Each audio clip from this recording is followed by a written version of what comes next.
Tuhan bersamamu.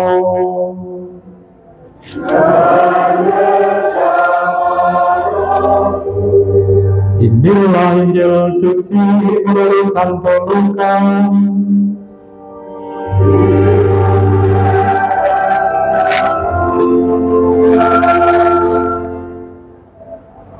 Beberapa waktu setelah kedatangan malaikat Gabriel, berangkatlah Maria dan bergegas menuju sebuah kota di pegunungan Yehuda.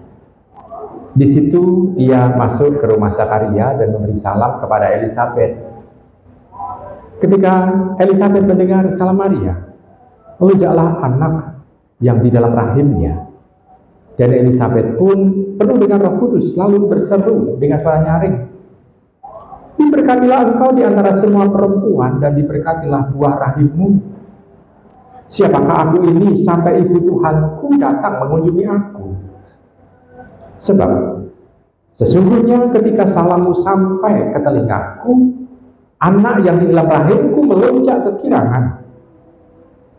Berbahagialah ia yang percaya, sebab firman Tuhan yang dikatakan kepadanya akan terlaksana." Demikianlah sabda Tuhan.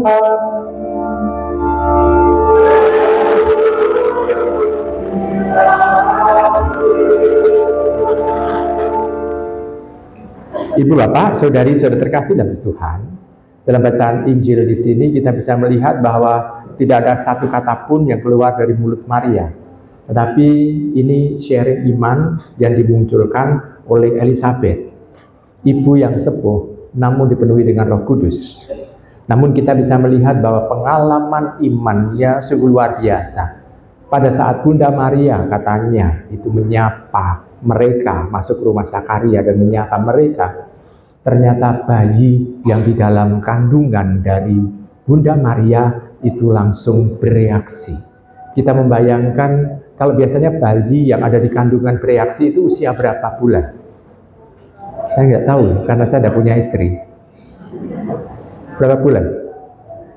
Berapa? 6 sudah bereaksi, 6, 7, 8 atau 7, 8, 9 gitu ya. Bereaksi. Baik. Ini kita bisa melihat usia kandungannya 6 bulan dan dia bereaksi, dan reaksinya itu dikatakan oleh oleh Elisabet dirasakan melonjaknya, menampakkan kebahagiaan, kegembiraan. Ini sesuatu yang luar biasa. Walaupun itu keluar dari mulut Maria, salamnya, tetapi bayi yang di dalam rahim Elisabet itu mendengar. Ini kan sesuatu yang luar biasa. Nah, sekarang yang kedua, sapaan Elisabet kepada Bunda Maria itu pertama dikatakan seperti doa kita, yakni diberkatilah engkau di antara semua perempuan, dan diberkatilah buah rahimmu, atau kalau dalam doa misalnya itu doa kita, itu terberkatilah engkau di antara semua wanita, dan terpujilah buah rahimmu, gitu, atau buah tubuhmu.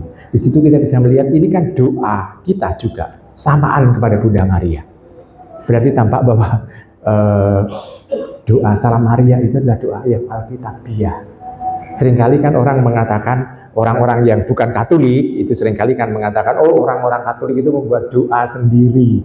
Padahal salam Maria itu atau doa salam Maria adalah doa yang alkitabiah juga, karena menggunakan sapaan dari malaikat Gabriel dan juga Elisabet untuk sebagai doanya. Tetapi kita bisa melihat bahwa gerakan dari Elisabet untuk menyapa Maria ini karena Roh Kudus. Kita tahu bahwa Elisabet tidak pernah diberitahu bahwa Maria itu mengandung. Yang memberitahu siapa? Apakah Zakaria? Enggak juga. Tetapi karena gerakan Roh Kudus dari Elisabet itu, dia tahu bahwa oh, ini perempuan yang masih muda ini ternyata juga mengandung. Dan yang dikandung itu adalah penuh dengan Roh Kudus pula. Jadi kita bisa melihat Roh Kudus memampukan orang untuk melihat Aduh, maaf, lagi MSF itu seperti ini. Iya, Muhammad sering flu. Tadi sampai di mana? Nah, ya, karena Roh Kudus itu sehingga dia mampu untuk melihat, ya, melihat yang belum didengar oleh telinga, namun mampu merasakan juga.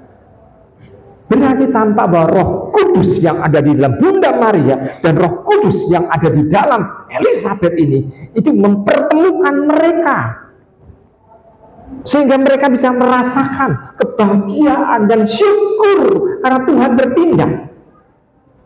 Dan ini itu yang istilahnya yang dirasakan oleh Elizabeth. Lalu sekarang tanggapan dari Bunda Maria gimana? Memang tidak ditulis.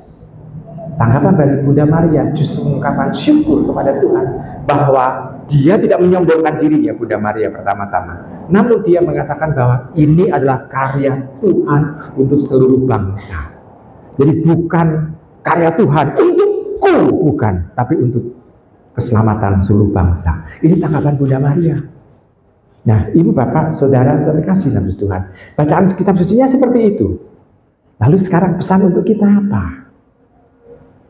Ibu Bapak, Saudara-saudari yang terkasih dalam Tuhan, selama Advent, kita memasuki sudah Advent yang keempat. Berarti tampak bahwa kita sudah menekuni firman Tuhan, paling tidak yang datang ke lingkungan, gitu ya, yang datang ke lingkungan untuk selalu mau mencoba untuk mendalami firman Tuhan bersama-sama dengan jemaat yang di lingkungan. Saya mau tanya dulu kepada yang di lingkungan yang sekitar di sini, Kerobokan, Karangayu, banyak nggak yang datang?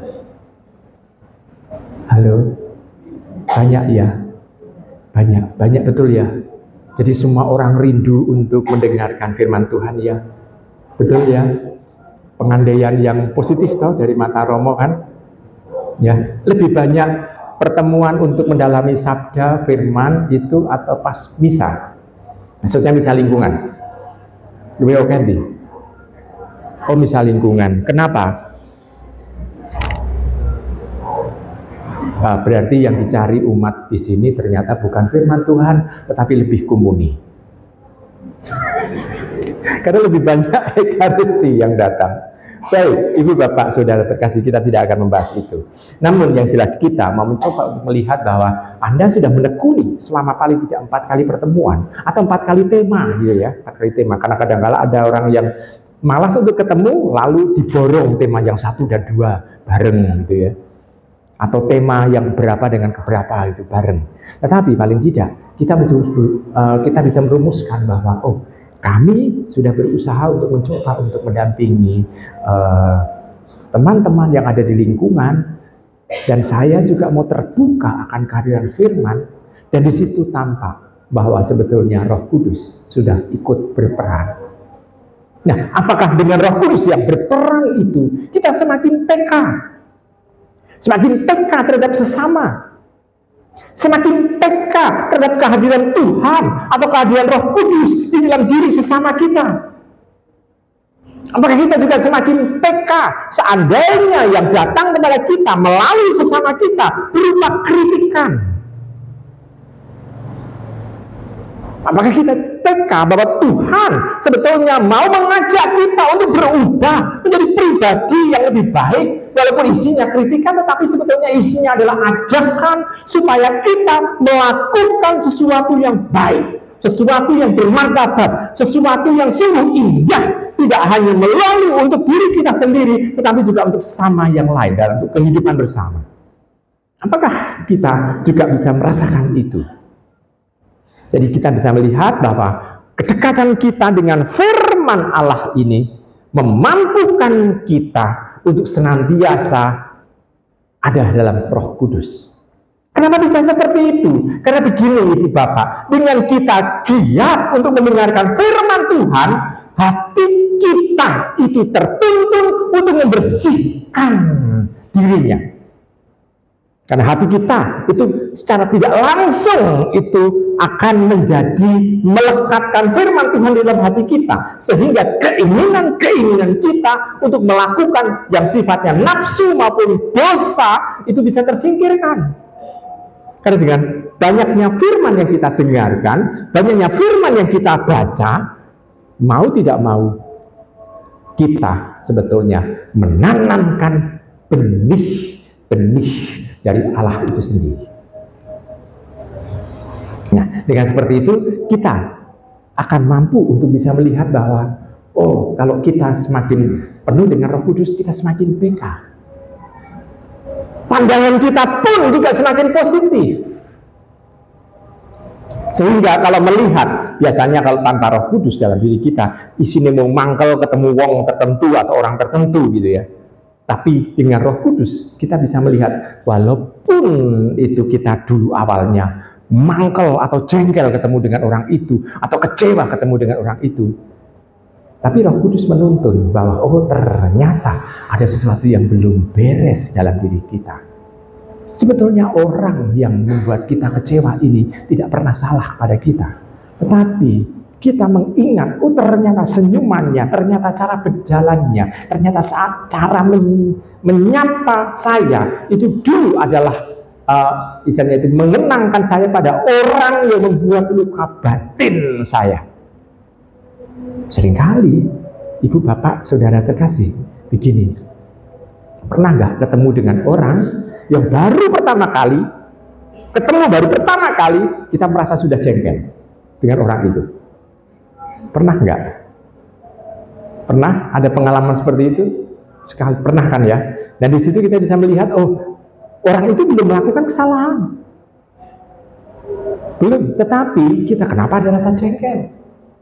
Kenapa? Karena mungkin senyumannya mengingatkan kita, cara dia menyapa kita itu mengingatkan kita akan orang-orang yang dulu pernah mungkin membuli kita, pernah juga menyakiti hati kita, sehingga itu terkuak kembali. Berarti tampak bahwa kita masih menyimpan dendam. Nah, Roh Kudus sebetulnya mau untuk membersihkan itu. Roh Kudus mau untuk membingkai mata kita, mata hati kita dengan hal-hal yang positif. Nah, Roh Kudus sebetulnya membersihkan itu semua. Dan Roh Kudus membantu kita untuk memberikan pengampunan. Walaupun pengampunan itu tidak kita ucapkan kepada orangnya, namun di dalam hati kita, saya sudah memberikan pengampunan kepada dia. Nah, kalau sudah memberikan pengampunan, maka hidup kita akan lebih ringan. Maria, Elizabeth ketemu. Di situ kita bisa melihat bahwa mereka bisa akrab. Walaupun mungkin ada gap, ada jarak. Kenapa yang satu masih muda, masih usia belia, 14 tahunan, yang satu 70 tahunan. Namun akrab. Yang tua mampu menghormati yang muda pula. Yang muda mampu untuk memberikan diri, membantu proses persalinannya. Dari kerjasama antara dua generasi ini sungguh-sungguh sangat-sangat membantu kita untuk mampu menghidupkan kita, inspirasi bagi diri kita, supaya Roh Kudus kita hidupi, sehingga kita bisa menghilangkan gap, jarak terhadap orang-orang lain, dengan orang tua, dengan anak, dengan sesama. Kita mencoba untuk menghilangkan gap itu. Nah, kalau sudah menghilangkan gap, maka kita akan bisa melihat bahwa oh, Tuhan hadir dalam diri kita.